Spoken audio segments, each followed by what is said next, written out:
And then also, mga partners naman din eh, sa At alam naman po ni Lord na ito po ay character lamang. Yan. Ito po ay... Hindi, kami, oo. Ewan ko sa'yo. Meron akong personal relationship ko. No, but seriously, no, what will save us is not religion, not good works. It's really the personal relationship with Jesus Christ as Lord and Savior. Kung ginawa mo siyang kaibigan, ginawa mo siyang Lord and Savior, it's not your good works. Babait ka eh. Whether you like it or not, babait ka eh. Kasi sinusunod mo siya eh. Pero hindi yung kabaitan mo magdadala sa'yo sa langit. Ang magdadala sa'yo sa langit, yung pananampalataya mo at paniniwala mo sa Kanya. And then you will overflow with good works kasi napaka-thankful mo. Na binigyan ka ng studio, binigyan ka ng 7 years ng Full Grateful, Pulse. always Because you're so grateful, babait ka.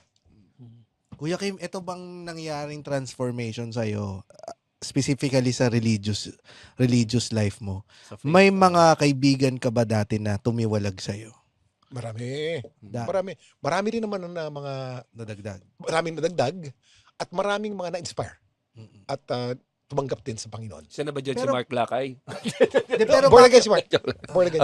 pero bakit sila tumiwalag na hindi mo na sila naging kaibigan pa? Marami kasi, ano yan, when you accept Christ, you are persecuted.